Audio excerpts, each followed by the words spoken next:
In our gospel text, we see Jesus in the Garden of Gethsemane agonizing over the next steps that he must follow, wanting to make sure that what he's going to do is God's will, and knowing how difficult it would be.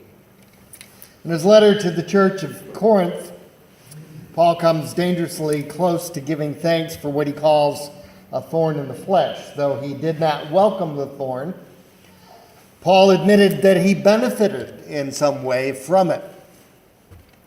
It took him a while, perhaps, to realize that he was benefiting. But when he came to the conclusion of how important it was in his life, he embraced it.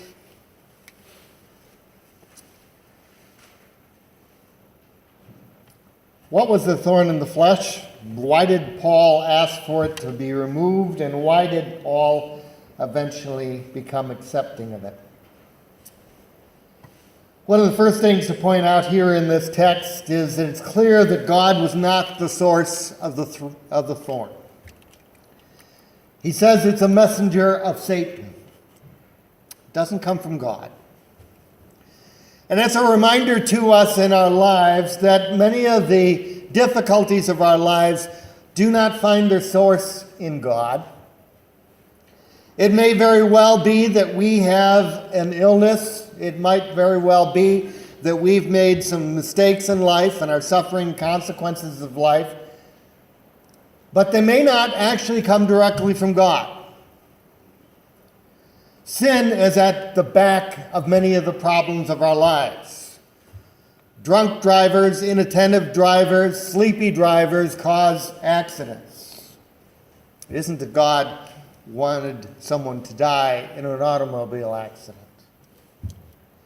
And even some illnesses find their cause in our lifestyle or in the sins that we might very well find ourselves involved in, either ourselves personally or in the society around us. Yesterday, Moline had a toxic waste pickup at the fairgrounds, and I brought some things. In fact, Nadine's niece was ending her year at Augie, and her parents came to pick them up, and because we were having this, they brought along something that my father-in-law had in his garage for a very long time. He had some arsenic that he had been using as an insecticide. And very deadly stuff. Something that probably should never have been in the market in the first place. But when money is the object, with the driving force, very often we discover that people are exposed to things that are toxic. When I was in Pennsylvania, very few of the men who worked for a particular mill ever made it out of their mid to late 60s. They were exposed to so many chemicals in the process of the mill that most of them died of cancer. That's not saying that sometimes God might be behind something. I'm not going to say that God never causes anything, because you can't say God never does anything. But most of the time, the problems of our lives are of our own doing, or the sins of people around us, or has at least a root cause of sin. There's much scholarly debate concerning the thorn in the flesh. Some have proposed that it was a spiritual problem, a temptation. Others wondered if it was persecution of one sort or another. But most seem to think that it was a physical ailment. Something like migraine headaches, or epilepsy, or malaria, or maybe even the fact that he had eyesight problems, because we know that when he had his meeting with Christ on the Damascus Road for a number of days, he was blinded. So maybe he was blind. We don't know exactly. Whatever it was something that gave Paul considerably trouble and concern. Paul did what most Christians do when they're faced with the hardship or suffering. He prayed about it.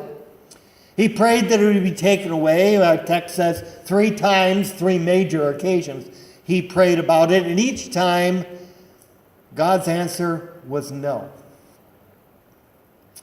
In verse 9 of our text from 2 Corinthians, we hear the words, "My grace is sufficient for you, for my power is made perfect in weakness." God didn't just say, suck it up. He didn't say, just bear it and grind it out. He said, I know you've got a problem, but I'm giving you resources to deal with it. Paul was not left completely on his own. There's no indication that Paul ever prayed again that the thorn would be taken away, because he understood so many positive things that were happening in his life that God wanted to make sure that there was a humbling factor. And one of the things might very well be that because of his physical infirmity, whatever it was, there were times when people would look down on him. Time when they would remember that he wasn't picture perfect. And there may be times in our lives when we have to be reminded that we are human, that we make mistakes, that we don't do everything perfectly well. So what does Paul's experience have to do with us? Quite a bit. 1 Corinthians 10:13 has something in where God's assertion to the church at Corinth is that God will not allow us to be tested by anything that will go beyond what we can do, coupled with the power of God. In that particular passage of Scripture, I was reading something in which a pastor was joking about the fact that he had a woman in his congregation who had gone through a lot of trials.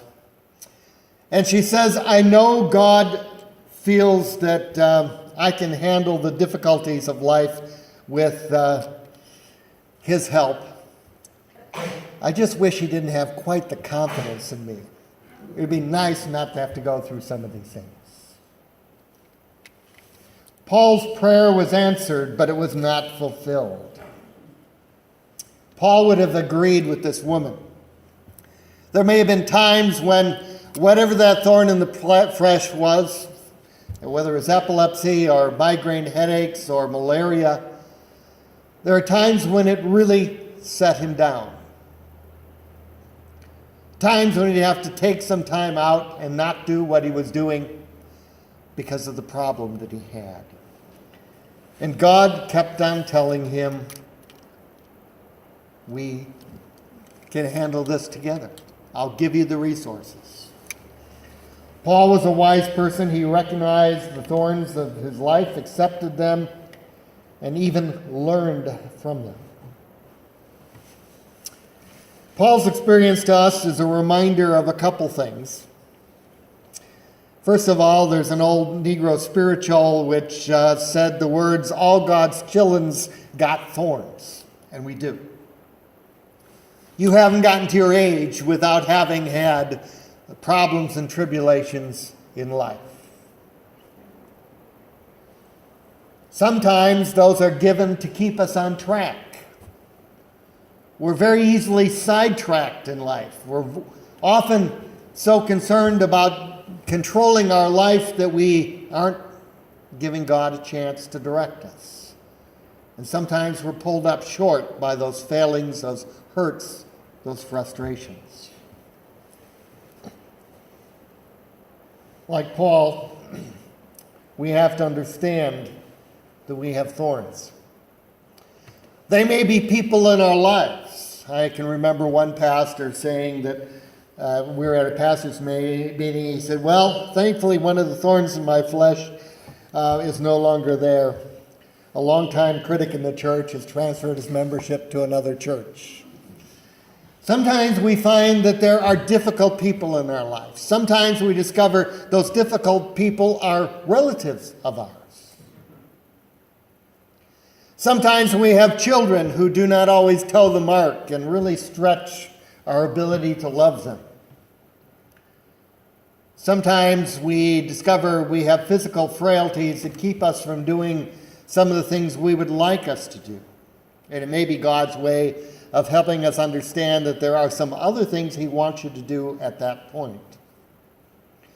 As a pastor, I have known many people who find themselves in later age discovering that some of their favorite things can no longer be done. Their health has failed a little bit or whatnot. And it can be very depressing until some of them find that God has brought something along in their life that they can do that fills the time and gives them purpose and gives them meaning. They might never have discovered that thing if they were able to do what they once were able to do. And as I say, very often they find themselves really finding great joy in something that they may never have gotten along to doing if they hadn't done it. One of the other problems we have is that sometimes we have a tendency of taking our thorns in the flesh in the wrong way. We always seem to be sharing our thorns with other people. We want them to pat us on the back. We want them to say, oh, it's too bad you've got that problem. As a pastor, I'm always a little bit mirthful, let's put it that way. I go to visit someone in the hospital, and one of the very first things they do you want to see my incision? Well, I could pass, but if you really want to show it to me, that's okay. We have to be careful in our lives that we are not milking our thorns for sympathy, that we're not using our problems sort of as a martyr complex. God may bring them into our lives to give us direction. And again, God may not be causing them, but again, God can use them. Jeff mentioned a pitcher born without a hand. There was an old pitcher for the Cardinals and the Cubs back in the early 1900s whose name was Three Finger Brown. Mordecai Peter Centennial Brown was actually his formal name. As a farm boy, he had once gotten his hand caught in a grinder, lost his index finger, and messed up the other fingers of his hand. A doctor had set the fingers and gotten things straightened out, and then while he was doing something, he fell on the hand again and was so embarrassed to have messed up his hand, they never did anything about it. The amazing thing was that he still liked to play baseball. He made the discovery that the way his hand gripped the ball gave it an amazing spin on a curveball and even on a fastball. Became a Hall of Fame pitcher because of the problem he had with his hand. He's one of those people who could have used it as an excuse that he was disabled for not doing something. But he discovered that there may have been an advantage to the way his hand healed up. His crooked fingers did something to the ball. And sometimes in our lives, we have to step back and say, God, I've prayed about something and it doesn't seem to be changing. Is there some way that I have to look at this differently? As a Christian, can you accept that you may have thorns, that God doesn't take them away? Can you learn from them? Can you gain insight because of your prayers? Not just to be taking the problem away, but that you've learned something along the way. Again, sometimes I have heard people talk about things they have learned in hospital waiting rooms or in the places where they're getting treatment, maybe for cancer or chemo or radiation. That there are insights that they have gained along the way that they might not have ever seen before. They're given an empathy for people. They understand what others have gone through. And even when healing is given to them, because sometimes those thorns aren't forever, it leaves them with an understanding of how they might be able to help somebody else. Sometimes when someone in our family has a particular problem, we become mindful One of our covenant churches had a family that had a disabled person in their congregation. They started really harping on their church the fact that it was not handicapped accessible. The church leadership began to listen to them, and they made some accommodations, and to be amazed, suddenly they gained a large number of families in their church ministry because they discovered their church in the small town where they were was the only handicapped accessible congregation.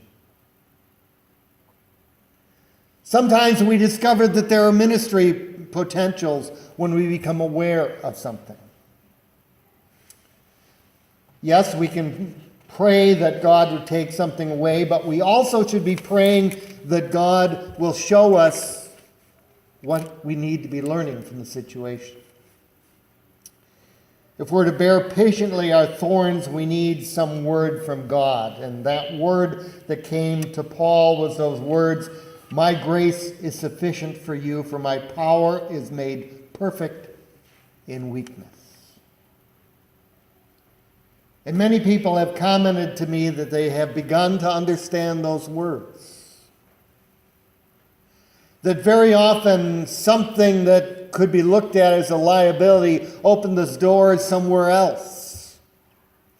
They may have gained friendships from people. They may have seen acts of kindness that have encouraged their hearts because people are more thoughtful towards them because they're using a cane or a walker or whatever it might be.